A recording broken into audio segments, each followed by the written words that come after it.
Hello friends, आपका स्वागत है हमारे यूट्यूब चैनल स्टडी 15 पर।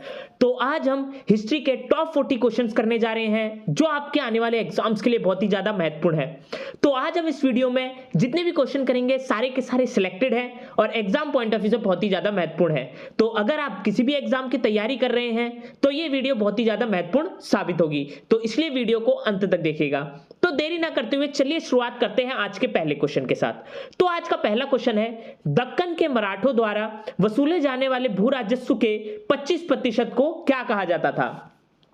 तो दक्कन में मराठों द्वारा वसूले जाने वाले जो भू राजस्व थे उसका जो 25% था उसको कहा जाता था चौथ। तो इसलिए जो इसका सही आंसर है वो है आंसर नंबर ए। आज का अगला प्रश्न, निम्नलिखित में से किसने सल्तनत काल के दो मूल सिक्कों चांदी का टका और तांबे का जीतल चलवाया था? तो इनमें से जो इल्तुतमिश था इसी ने सल्तनत काल के दो मूल सिक्के चांदी का टका और तांबे का जीतल चलवाया था। तो इसलिए जो इसका सही आंसर है वो है आंसर नंबर सी। आज का अगला प्रश्न, किस युद्ध के कारण विजयनगर साम्राज्य का पतन हुआ? तो इनमें से जो तालीकोटा का युद्ध था इसी के कारण विजयनगर साम्राज्य का पतन हुआ। तो इसलिए जो इसका सही आंसर है वो है आंसर नंबर सी। आज का अगला प्रश्न, निम्नलिखित में से चंद्रगुप्त द्वितीय के दरबार के नवरत्नों में से किसने मंत्र शास्त्र लिखा था? तो इनमें से जो बेताल भट्ट थे इन्हीं के द्वारा चंद्रगुप्त द्वितीय के दरबार के नवरत्नों में से मंत्र शास्त्र था वह लिखा था। तो इसलिए जो इसका सही आंसर है वो है आंसर नंबर डी। आज का अगला प्रश्न, भारत के किस स्वतंत्रता सेनानी ने लखनऊ में 1857 के प्रसिद्ध विद्रोह सिपाही विद्रोह का नेतृत्व किया था? तो इनमें से जो बेगम हजरत महल थी इन्होंने ही लखनऊ में 1857 के जो प्रसिद्ध विद्रोह सिपाही विद्रोह था उसका नेतृत्व किया था। तो इसलिए जो इसका सही आंसर है वो है आंसर नंबर ए।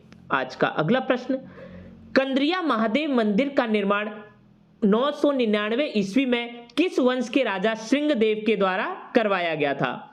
तो कंद्रिया महादेव मंदिर का निर्माण 999 ईस्वी में जो चंदेल वंश थे उनके राजा श्रृंगदेव ने करवाया था। तो इसलिए जो इसका सही आंसर है वो है आंसर नंबर डी। आज का अगला प्रश्न, सुल्तान मोहम्मद गौरी ने किस सन में पृथ्वीराज तृतीय को हराया था?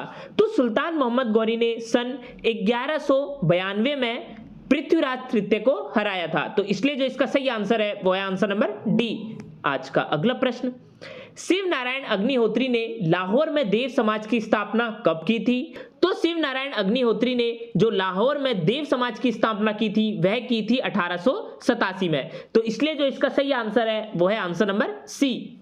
आज का अगला प्रश्न, खुदाई खिदमतगार नामक एक अहिंसक आंदोलन के संस्थापक कौन थे? Important question exam point of view से। तो जो ये खुदाई खिदमतगार नामक एक अहिंसक आंदोलन था उसके संस्थापक थे खान अब्दुल गफ्फार खान। तो इसलिए जो इसका सही आंसर है वो है आंसर नंबर ए। आज का अगला प्रश्न, बौद्ध स्थापत्य कला के स्मारकों में प्रार्थना कक्षों को क्या कहा जाता था? तो बौद्ध स्थापत्य कला के स्मारकों में जो प्रार्थना कक्ष थे उन्हें कहा जाता था चैत्यगृह। तो इसलिए जो इसका सही आंसर है वो है आंसर नंबर ए। आज का अगला प्रश्न, किस लोधी शासक का वास्तविक नाम निजाम खां था? Important question exam point of view से। तो इनमें से जो सिकंदर लोधी था इसी का वास्तविक नाम निजाम खां था। तो इसलिए जो इसका सही आंसर है वो है आंसर नंबर ए। आज का अगला प्रश्न, किस स्वतंत्रता सेनानी को भारतीय क्रांति की जननी के तौर पर जाना जाता है? तो इनमें से जो मैडम बीकाजी कामा थी उन्हीं को भारतीय क्रांति की जननी के तौर पर जाना जाता है। तो इसलिए जो इसका सही आंसर है वो है आंसर नंबर ए। आज का अगला प्रश्न, किस सन में देश भर के 72 प्रतिनिधियों ने बंबई में सभा करके भारतीय राष्ट्रीय कांग्रेस की स्थापना का फैसला किया था? तो 1885 में ही देश भर के 72 प्रतिनिधियों ने बंबई में सभा करके भारतीय राष्ट्रीय कांग्रेस की स्थापना की थी। तो इसलिए जो इसका सही आंसर है वो है आंसर नंबर बी।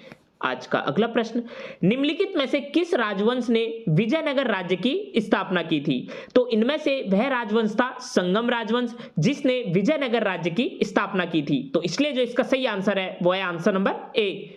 आज का अगला प्रश्न, ज्योतिबा फुले ने 1873 में गुलामगिरी निम्नलिखित में से किस भाषा में लिखी थी? तो ज्योतिबा फुले ने 1873 में जो गुलामगिरी नामक पुस्तक थी वह लिखी थी मराठी भाषा में। तो इसलिए जो इसका सही आंसर है वो है आंसर नंबर सी। आज का अगला प्रश्न, निम्नलिखित में से कौन सा शहर कावेरी डेल्टा में शासक विजयालय द्वारा बनाया गया था? तो इनमें से वह शहर था तंजावुर, जो कावेरी डेल्टा में शासक विजयालय द्वारा बनाया गया था। तो इसलिए जो इसका सही आंसर है वो है आंसर नंबर डी। आज का अगला प्रश्न, रिवोल्यूशनरी सोशलिस्ट पार्टी की स्थापना किस वर्ष की गई थी? तो जो रिवोल्यूशनरी सोशलिस्ट पार्टी थी उसकी स्थापना की गई थी 1940 में। तो इसलिए जो इसका सही आंसर है वो है आंसर नंबर ए। आज का अगला प्रश्न, निम्नलिखित में से कौन सा शासक पूर्वाधिकारी का संयोजन दिल्ली सल्तनत के संदर्भ में सही है? तो इनमें से वह शासक और जो उसका पूर्वाधिकारी शासक था वह थे अलाउद्दीन खिलजी और जलालुद्दीन खिलजी। तो इसलिए जो इसका सही आंसर है वो है आंसर नंबर ए। आज का अगला प्रश्न, चोल वंश के अभिलेखों में वर्णित वेट्टिकर किसके रूप में लिया जाता था? तो चोल वंश के अभिलेखों में जो वर्णित वेट्टिकर था वह जबरन श्रम के रूप में लिया जाता था। तो इसलिए जो इसका सही आंसर है वो है आंसर नंबर ए। आज का अगला प्रश्न, मुगल शासक औरंगजेब की मृत्यु किस वर्ष हुई थी? तो ये जो मुगल शासक औरंगजेब था इसकी मृत्यु हुई थी 1707 में। तो इसलिए जो इसका सही आंसर है वो है आंसर नंबर ए।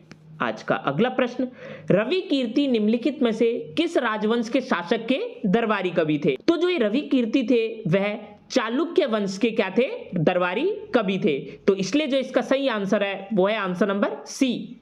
आज का अगला प्रश्न, निम्नलिखित में से किस युग में चताल युग सबसे प्रसिद्ध पुरास्थलों में से एक था?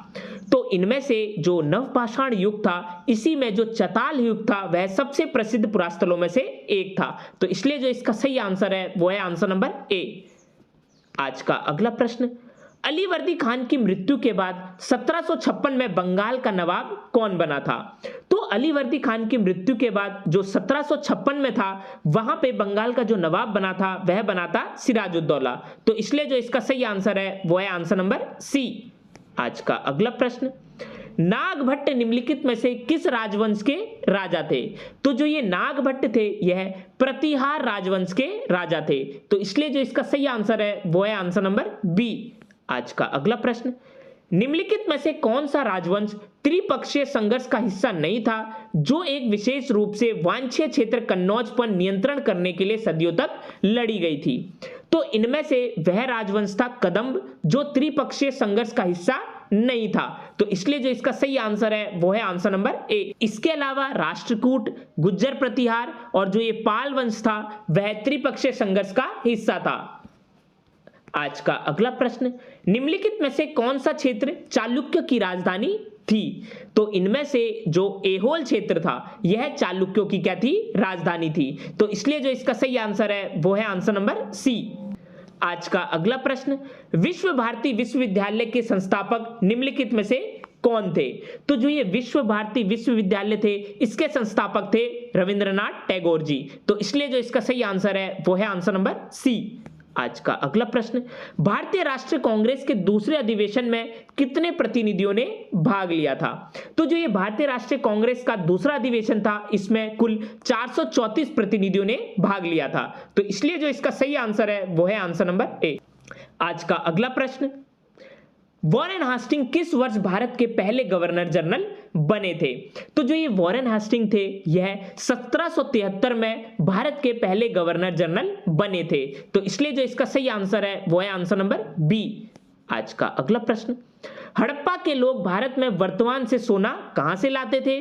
तो हड़प्पा के जो लोग थे भारत में जो कर्नाटक राज्य है वहीं से सोना लाते थे। तो इसलिए जो इसका सही आंसर है वो है आंसर नंबर डी। आज का अगला प्रश्न, निम्नलिखित में से हड़प्पा सभ्यता का कौन सा पुरास्थल बोलन दर्रे के पास स्थित है? तो इनमें से जो मेहरगढ़ है यही है जो पुरास्थल जो बोलन दर्रे के पास स्थित है। तो इसलिए जो इसका सही आंसर है वो है आंसर नंबर ए। आज का अगला प्रश्न, जियाउद्दीन बर्नी ने अपना वृत्तांत पहली बार 1356 में और दूसरी बार कितने वर्षों के बाद लिखा था? तो जो ये जियाउद्दीन बर्नी थे उन्होंने अपना जो दूसरा वृत्तांत था वह 2 वर्ष के बाद लिखा था। तो इसलिए जो इसका सही आंसर है वो है आंसर नंबर ए। आज का अगला प्रश्न, निम्नलिखित में से किसने 1266 से 1287 के बीच भारत में शासन किया था? तो इनमें से वह शासक था गियासुद्दीन बलबन जिन्होंने 1266 से 1287 के बीच भारत में शासन किया था। तो इसलिए जो इसका सही आंसर है वो है आंसर नंबर सी। आज का अगला प्रश्न, अगस्त 1907 में मैडम बीकाजी कामा विदेशी धरती पर भारतीय ध्वज फहराने वाली पहली व्यक्ति बनी थी। तो उन्होंने यह जो भारतीय ध्वज था वह कहां फहराया था? तो अगस्त 1907 में जो मैडम बीकाजी कामा थी उन्होंने विदेशी धरती पर पहली बार क्या हुआ था? भारतीय ध्वज फहराया था। तो इन्होंने यह ध्वज जर्मनी में फहराया था। तो इसलिए जो इसका सही आंसर है वो है आंसर नंबर बी। आज का अगला प्रश्न, बक्सर का युद्ध हेक्टर मुनरो के नेतृत्व वाली ब्रिटिश ईस्ट इंडिया कंपनी की कमान के अधीन सेनाओं और किस संयुक्त सेनाओं के बीच हुआ था? तो जो ये बक्सर का युद्ध था वह हेक्टर मुनरो के नेतृत्व वाली ब्रिटिश ईस्ट इंडिया कंपनी की कमान के अधीन सेनाओं और मीर कासिम, मुगल बादशाह शाह आलम और अवध के शुजाउद्दौला की संयुक्त सेनाओं के बीच हुआ था। तो इसलिए जो इसका सही आंसर है वो है आंसर नंबर बी।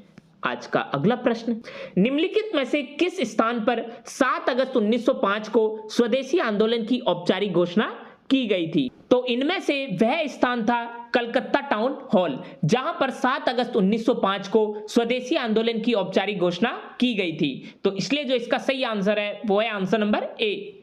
आज का अगला प्रश्न, त्रिपक्षीय संघर्ष जिसे कन्नौज ट्रायंगल वॉर के रूप में भी जाना जाता है 8वीं और 9वीं शताब्दी में इन 3 महान भारतीय राजवंशों में से किसके बीच हुआ था?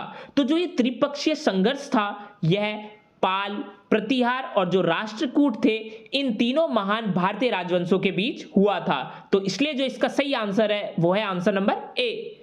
आज का अगला प्रश्न, ऑस्ट्रेलिया और कनाडा जैसे स्वशासित उपनिवेशों के मॉडल पर ब्रिटिश साम्राज्य के भीतर स्वराज्य और स्वशासन के दावे को 1905 में कांग्रेस के मन से किसने सामने रखा था? तो ऑस्ट्रेलिया और कनाडा जैसे स्वशासित उपनिवेशों के मॉडल पर ब्रिटिश साम्राज्य के भीतर स्वराज्य और स्वशासन के दावे को 1905 में कांग्रेस के मंच से जो गोपाल कृष्ण गोखले थे इन्होंने रखा था। तो इसलिए जो इसका सही आंसर है वो है आंसर नंबर बी। आज का अगला प्रश्न, किस बहमनी शासक ने महमूद गवान को व्यापारियों के प्रमुख या मलिकुत तुज्जार की उपाधि प्रदान की थी?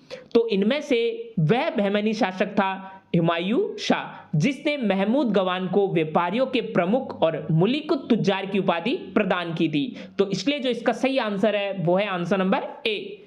आज का अगला प्रश्न और अंतिम प्रश्न, आर्य समाज की स्थापना स्वामी दयानंद सरस्वती द्वारा किस वर्ष की गई थी? तो जो ये आर्य समाज था इसकी स्थापना की गई थी स्वामी दयानंद सरस्वती द्वारा। तो यह की गई थी 1875 में। तो इसलिए जो इसका सही आंसर है वो है आंसर नंबर बी। तो ये थे हिस्ट्री से रिलेटेड टॉप 40 क्वेश्चंस जो आपके आने वाले एग्जाम्स के लिए बहुत ही ज्यादा महत्वपूर्ण है। तो अगर ये वीडियो आपको अच्छी लगी तो जाकर हमारे चैनल को सब्सक्राइब करिए और लाइक के बटन को दबाना ना भूलिएगा।